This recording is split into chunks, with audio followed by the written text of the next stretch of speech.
రాలేదన్న సమాచారం మీకు ఇవ్వలేదు, కనీసం మీ నోటీసులో పెట్టకుండా ఇక్కడ దాట్ల సుబ్బరాజుకి అవకాశం ఇచ్చారని మీరు చెప్తూ ఉన్నారు. అలాంటి సందర్భాల్లో చాలా నియోజకవర్గాల్లో టికెట్ దక్కించుకున్న అభ్యర్థి అండ్ టీడీపీ అభ్యర్థి ఎవరైనా అక్కడ ఉన్న జనసేన ఇన్ఛార్జిని వెళ్ళి కలిసి మాట్లాడి నయానా భయానా లేకపోతే మీరు మాతో కలిసి పనిచేయండి, మేము అధికారంలోకి వచ్చిన తర్వాత మీకు ఏదో రకంగా ఉపయోగపడతాము అని చెప్పి అష్యూరెన్స్ ఇచ్చారు చాలా నియోజకవర్గాల్లో. అంటే మీరు కానీ, పోతిన మహేష్ కానీ, సెట్టిబత్తుల రాజాబాబు కానీ, ఇలాంటి వాళ్ళందరూ కూడా బయట పడిపోయారు. కానీ మిగిలిన వాళ్ళందరూ చాలా నియోజకవర్గాల్లో ఈ పరిస్థితి వచ్చినప్పుడు ప్రత్యర్థులతో మాట్లాడారు. దాట్ల సుబ్బరాజు మీతో ఎప్పుడైనా మాట్లాడారా లేదా? ఒకే ఒకసారి టికెట్ వచ్చే ముందు గానీ టికెట్ అనౌన్స్ అయిన తర్వాత రాలేదు, వచ్చిన తర్వాత ఒకే ఒకసారి వచ్చాడు నా దగ్గరికి. ఇంటికి వచ్చారా? ఇంటికి ఒకేసారి వచ్చాడు, వచ్చి వాళ్ళ నాయకులతో వచ్చాడు, నాకు సహకరించమన్నాడు. నాకు ఎక్కడో చోట నాకు టికెట్ ఇచ్చి నాకు న్యాయం జరిగితేనే నీకు నేను సహకరించగలను, లేకపోతే నేను సహకరించాలని కొండబద్దలు కూడా చెప్పాను. ఖచ్చితంగా చెప్పాను అతనికి. నా ప్రయత్నం నేను కూడా చేస్తాను, చంద్రబాబు నాయుడు గారి ద్వారా నేను కూడా ప్రయత్నం చేస్తాను, మీకు రామచంద్రపురం వచ్చేలాగా ఏదో మాట్లాడతాం చేస్తామని అన్నారు. అవ్వలేదు. అతను నా దగ్గరకు వచ్చాడు, నేను ఏదన్నా అడుగుతానేమో ఏదో చేద్దామని అనుకున్నాడేమో నాకు తెలీదు. ఇంకోసారి ఎవరో పంపించారు కానీ నాకు ఆఫర్ చేశారా? ఎవరండి? చంద్రబాబు సుబ్బరాజా. నేను ఆ అవకాశం నేను ఇవ్వలేదు, అతనికి ఆ అవకాశం నేను ఇవ్వలేదు. ఎందుకంటే జనసేన పార్టీలో ఉంటే ఈ జనసేన పార్టీ ముగిసిపోయిన అధ్యాయం సార్. ఎందుకంటే అందరినీ అవమానపరిచాడు, అందరినీ కూడా మోసం చేశాడు. అతను పార్టీని ఈ ముగింపు దిశకు తీసుకొచ్చాడు. ఈ పార్టీ అయితే ఎలక్షన్ తర్వాత కనుమరుగైపోయే పరిస్థితి.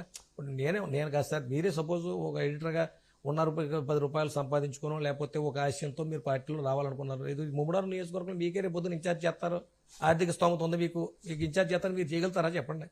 ఎవడు చేస్తాడు చెప్పండి? ఎవడు చేయలేడు కదా. ఇప్పుడు నాలాంటి వాడికి ఇంత కష్టపడ్డ వాడికి ఇన్ని సంవత్సరాలు కష్టపడ్డవాడికి వీళ్ళెవరో కనపడేవాళ్ళు. సుబ్బరాజు మీ ఇంటికి వచ్చారు, కలిశారు, తర్వాత ఇంకెప్పుడు కలవలేదు, ఎవరితోనూ కబురు కూడా పెట్టలేదు, ఏ ఆఫర్ కూడా ఇవ్వలేదు కదా. అంటే మిమ్మల్ని అంత లైట్ తీసుకోవడానికి కారణం ఏంటి? మీకు వచ్చిన ఓట్లు తక్కువేం కాదు కదా, 33,334 ఓట్లు. జస్ట్ మార్క్ ఎంతలో పోయారండి 2019 ఎన్నికల్లో సుబ్బరాజు? 5,000 ఓట్లు. 5,000 ఓట్లు తేడాతో పోయారు.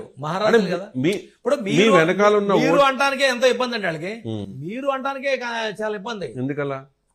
రాజులండి, అయితే క్షత్రియాసాల్లో మేము బీసీలు బడుగు బలహీన వర్గాలు, మేము లెక్కల వాళ్ళు కాదు. వాళ్ళేదో మేము పాలేరుతనం చేసే వాళ్ళకి కనపడుతున్నాం వాళ్ళకి, మేము పాలేరులు కాదు.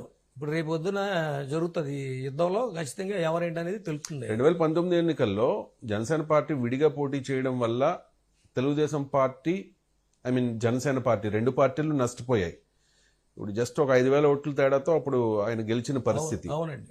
ఇప్పుడు 33,334 ఓట్లు వచ్చిన మిమ్మల్ని లైట్ తీసుకోవడానికి కారణం ఏంటి అని అడుగుతున్నాను. లెక్కలేంతనం అంటే మీరు పార్టీని విడిచి వెళ్లిపోయినంత మాత్రాన ఆ ఓట్లన్నీ మీ వెంట రావు అని చెప్పి వాళ్ళు డిసైడ్ అయ్యారు. లెక్కలేంతనం సార్, ఎలాగైనా మేము గెలుస్తాం అన్న లెక్కలేంతనం. రాజులు కదా, రాజులు కదా సార్, వాళ్ళకి ఆ గర్వం ఉంటుంది. ఆ ఓట్ మీకు ఓటేసిన వాళ్ళందరూ మీ వెనకాలే ఉన్నారా? మీరు పార్టీ మారారు కాబట్టి వాళ్ళు వైసీపీ వైపు చూస్తారు. నాకు కూడా లేని వాళ్ళు ఏంటంటే కాపు సోదరులు ఉన్నారు కొంతమంది. కాపులు అందరూ కాదు, కొంతమంది జనసేనలో పాటు ఓట్లు వేసిన వాళ్ళు కొంతమంది ఉన్నారు. నా కమ్యూనిటీ అయితే నాకు కూడా ఉంది, ఎస్సీలు అయితే నాకు కూడా ఉన్నారు.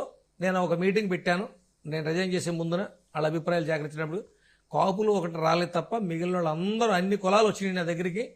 ఏదో మండల ప్రెసిడెంట్లు రాజీనామా చేయనంతరానే వాళ్ళకి ఏదో డబ్బులు ప్రలోభాలు పెట్టి వాళ్ళు ఆపుకోగలిగారు అంతే తప్ప వెనకాల ఉన్నవాడు ఎవడో, ఆయన వెనకాల ఉన్నవాడు ఎవడో లేడు. అందరూ కూడా నాతోనే ఉన్నారు.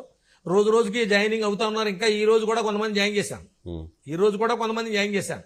జనసేనలో ఉన్నది కొంతమంది కాపులు మాత్రం, కొంతమంది మాత్రమే చెప్తున్నాను, మరీ పర్టికులర్ గా.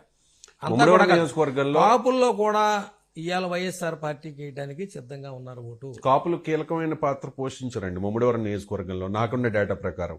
ఎస్సీలు, ఫిషర్మెన్, సెట్ బల్జీలు, లాస్ట్ లో కాపులు కీలకం కాదు. మా సామాజిక వర్గం అంటే మీరు అడిగిన దాన్ని చెప్తున్నాను. అంటే జనసేన అంటే కాపులు ఎక్కువ మంది ఉన్నది, కాపులు ఉన్నారు. అలాగే నా సామాజిక వర్గం, ఎందుకంటే నేను ఆ సామాజిక వర్గంలో ఇక్కడ ఇన్ఛార్జిగా ఉన్నాను కనుక సెట్టిబల్జీ సామాజిక వర్గం. నాకు వచ్చిన ఓట్లు, సెట్టిబల్జీ ఓటింగ్ ఎంత అండి ఇక్కడ? మొత్తం ఇప్పుడు 50,000తో 49,000 అయింది. ఇప్పుడు 49,000 అంటే చాలా కీలకం కదా. చాలా కీలకం. అంటే వాళ్ళందరూ మీ వైపు ఉంటారా? సెట్టిబల్జీలకు అన్యాయం జరిగింది, మా పితాని బాలకృష్ణ గారికి టికెట్ ఇవ్వలేదని చెప్పి ఆ సానుభూతి మీకు వర్కౌట్? ఒకటే చాలా మంది మరి ఇక్కడ మీ ఎన్కౌంటర్ ఉన్నాం కనుక చెప్పాలి. ఇప్పుడు మీరు ఎలా వచ్చారు కనుక చెప్పండి. ప్రచారం జరుగుతుంది. ప్రచారం కూడా మీరు 2-3 బయటలు తీసుకోండి. మా వాళ్ళు ఇప్పుడు మేము ఉన్న ప్రాంత ఈ హౌస్ కూడా మా సామాజిక వర్గం ఉన్న అతందే రెడ్డి సతీష్. ఈవేళ నేను రాకముందు వేరు మా సామాజిక వర్గం, నేను వచ్చిన తర్వాత వేరు. ఎందుకంటే గతం నుంచి కూడా పార్టీ అక్కడ నష్టపోయాడు, ఇక్కడ నష్టపోయాడు. ఖచ్చితంగా జగన్మోహన్ రెడ్డి గారు ఇచ్చిన హామీ ఏదైతే ఉందో అది ఖచ్చితంగా జగన్మోహన్ రెడ్డి గారు ఎలక్షన్ తర్వాత ఖచ్చితంగా మనోడికి ఓ పదవుడు వస్తుందనేది అవతల రాజుగారి దగ్గర కూడా ఉన్న సామాజిక వర్గం, మా సామాజిక వర్గం వాళ్ళు ఎవరికి ఎలాంటి హామీలు లేవు. నాకైతే స్పష్టమైన హామీ ఉంది. ఖచ్చితంగా రేపు రాబోయే రోజుల్లో జగన్ గారు ఖచ్చితంగా నాకు న్యాయం చేస్తారని మా కమ్యూనిటీ అంతా కూడా నమ్ముతుంది. పైగా ఒకటి ఇక్కడ నాకు న్యాయం జరగడం ఒకటి కంటే మా సామాజిక వర్గాన్ని గుర్తించిన పార్టీ వైఎస్ఆర్ పార్టీ. ఎప్పుడు కూడా రాజ్యసభ మెట్టెక్కడానికి కూడా సరిపోయిన కమ్యూనిటీ మాది. అలాంటిది ఇవాళ పిల్లి బోస్ గారు రాజ్యసభ పంపించాడు. ఇవాళ 2 ఎంపీలు ఉన్నాయి అక్కడ, నర్సాపురం ఎంపీ, రాజమండ్రి ఎంపీ. 2 ఎంపీలు మరి ఇవాళ మాకు టికెట్లు ఇచ్చాడు. అలాగే పాలకొల్లు ఎమ్మెల్యేసీ ఇచ్చాడు. అక్కడ పాలకొల్లు ఎమ్మెల్సీ ఇచ్చాడు. మరి ఒక మంత్రి వేణుకేమో రాజమండ్రి రూరల్ ఇచ్చారు. పిల్లి బోస్ గారు అబ్బాయికి మళ్ళీ ఇక్కడ ఇచ్చారు, రామచంద్రపురం ఇచ్చారు. కుడిపూడి సూనారావు గారికి ఎమ్మెల్సీ ఇచ్చారు. ఏమండి ఇవాళ 10 పదవులు, ఇవాళ 10 పదవులు సిట్టిపల్లి సామాజిక వర్గం గుర్తించి ఇచ్చిన పార్టీ ఏదైనా ఉందంటే అది వైఎస్ఆర్ పార్టీ, జగన్మోహన్ రెడ్డి. ఆయనకి మా సామాజిక వర్గం తరఫున మేము ఇప్పటికీ రుణపడి ఉంటాం. అందుకని పూర్తి స్థాయిలో ఇవాళ సిట్టిపల్లి సామాజిక వర్గం తూర్పు పశ్చిమ గోదావరి జిల్లాకు అన్ని ప్రాంతాల్లోనూ కూడా వైఎస్ఆర్ పార్టీకి ఎక్కువ మక్కువ ఉంది. నేను వచ్చిన తర్వాత ముమ్మడివారిలో చాలా బాగుందని నేను నమ్ముతున్నాను. నువ్వు 100 ఓట్లు పోలవుతే ఒక 20-25 ఓట్లు బయటికి పోతాయేమో, ఒక 20 ఓట్లు బయటికి పోతాయేమో తప్ప మిగిలిన 70-80 ఓట్లు, 75-80 ఓట్లు ఖచ్చితంగా వైఎస్ఆర్ పార్టీకి పడతాయి. 2019 ఎన్నికల్లో వైఎస్ఆర్ కాంగ్రెస్ పార్టీకి